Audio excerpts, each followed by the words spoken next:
මේ දිනවල සමාජ මාධ්‍ය පුරාම ලොකුවට කතා බහ වෙන මාතෘකාවක් තමයි ලංකාවට සම්පූර්ණයෙන්ම PayPal එනවා කියන කතාව. ඉතින් මේ ගෙනෙන්නේ ඒ ගැන කරන සවිස්තරාත්මක විග්‍රහයක්. අතනම මොකද්ද මේ වෙන්න යන්නේ? කටකතා අයින් කරලා ඇත්තම தත්ත්වය අපි දැන් එකින් එක ලියා බලමු. එතකොට ශ්‍රී ලංකාවේ PayPal ගැන තියෙන මේ සැබෑ කතාව මොකක්ද? Facebook, YouTube එකේ යන එක කටකතා අනුමාන කිරීම පැත්තකින් තියලා නිල මූලාශ්‍රය වලින් කියන තහවුරු කරපු කාරණා ටිකක් තියෙනවා අපි අනිවාර්යෙන්ම දැනගන්න ඕනේ. ඒ ඇත්ත කතාව තමයි මේ විදිහට පෙළගස්වන්නේ. පළමුවෙන්ම බලමු මුදල් යැවීම සහ ලබා ගැනීම සම්බන්ධයෙන් තියෙන වර්තමාන තත්ත්වය කොහොමද කියලා. මෙහෙමයි දැනටමත් ලංකාවේ ඉඳලා පිටරට වෙබ් අඩි වලින් බඩු ගන්න නැත්නම් සල්ලි යවන්න ඩෙබිට් හෝ ක්‍රෙඩිට් කාඩ් පත් හරහා PayPal පාවිච්චි කරන්න පුරවන්නේ. ඒක අලුත් දෙයක් නෙවෙයි. හැබැයි මේ කතා කරන සැබෑ විප්ලවය වෙන්නේ 2026 මයි 15 වෙනිදා ඉඳලා ක්‍රියාත්මක වෙන්න නියමිත සිජුවම ලංකාවේ බැංකු වෙත මුදල් ලබා ගැනීමේ පහසුකම. ඒ කියන්නේ ඉන්වර්ට් පේමන්ට්ස් ගැනයි. ඊළඟට මේ වෙනුවෙන් නීතිමය සහ තාක්ෂණික බාධක බිඳහෙලීම සිද්ධ වුණේ කොහොමද කියන එක ගැන අවධානය යොමු කරමු. මේ පහසුකම ඇත්තරම එක රැයකින් අහසෙන් කඩන් වැටිච්ච දෙයක් නෙවෙයි.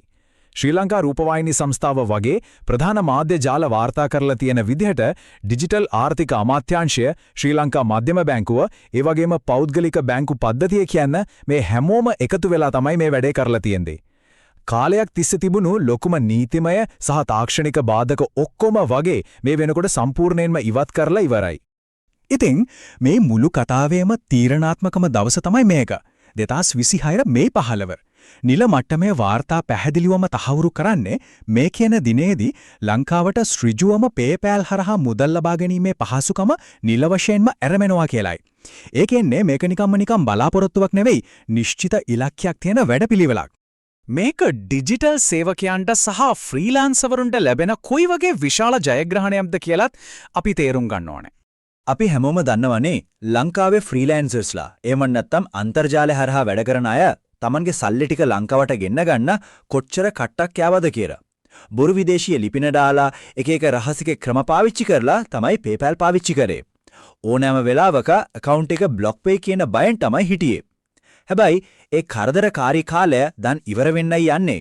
මේ කතාවේ තියෙන ලොකුම නිදහස තමයි තමන්ගේම ශ්‍රී ලාංකික බැංකු ගිණුම් වෙත ශ්‍රීජවම සල්ලි ගෙන්න ගන්න ලැබෙන එක. තවදුරටත් එක අතරමැදියන්ට ලොකු කොමිස් ගෙවන්න ඕනේ නැහැ. තමන් මහන්සියෙන් හොයන ඩොලර් ටික කිසිම බයක් සැකක් නැතුව නීත්‍යානුකූලවම තමන්ගේ අතටම ගන්න පුළුවන් වෙනවා කියන්නේ මේ ක්ෂේත්‍රයේ ඉන්න අයට ලැබෙන මාරම වටිනාකමක්. ඊළඟට කතා කරමු මේ ගනුදෙනුවල විනිවිදභාවය සහ ආරක්ෂාව තහවුරු කිරීම කොහොමද වෙන්නේ කියලා.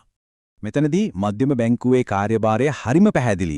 මේ මුළු සිද්ධියම වෙන්නේ ලංකා මධ්‍යම බැංකුවේ දැඩි නියාමනයක් සහ අධීක්ෂණයක් යටතේ. ඒ කියන්නේ රට ඇතුළට එන හැම සතයක්ම ඉහළම මට්ටමේ විනිවිදභාවයකින් සහ ආරක්ෂාවකින් යුක්තව තමයි ගනුදෙනු වෙන්නේ. ඒකෙන් අපේ රටේ සමස්ත ආර්ථිකයට වගේම මූල්‍ය පද්ධතියටත් ලොකු සුරක්ෂිතභාවයක් ලැබෙනවා. එහෙනම් මීළඟ තීරණාත්මක පියවර විදියට දැන් කුමක් කළ යුතුද? අලුත් ආරංචියත් එක්ක ලොකු උද්‍යෝගයක් ඇතිවෙන එක සාමාන්‍ය දෙයක් වුණත් කලබල වෙලා වැඩ කරන්න ගියොත් අපරාධය ප්‍රශ්න දාගන්න වෙන්නේ. මේ වෙලාවේ අනිවාර්යයෙන්ම කරන්න ඕන පියවර 3ක් තියෙනවා. පළවෙනි එක කලබල වෙලා දැන් තියෙන ගිණුම් වෙනස් කරන්නවත් අලුත් ඒවා හදන්නවත් යන්න එපා. නිල මාර්ගෝපදේශ ලැබෙන තුරු පොඩ්ඩක් ඉවසීමෙන් ඉන්න. දෙවෙනි එක PayPal එකෙන් හරි බැංකු වලින් හරි දෙන නිල උපදෙස් ගැන විතරක් අවධානයෙන් ඉන්න. අන්නේ උපදෙස් ආවට පස්සේ විතරක් ආරක්ෂිතව ගිණුම් යාවත්කාලින කරන එක තමයි කරන්න ඕන නුවණක්කාරම දේ.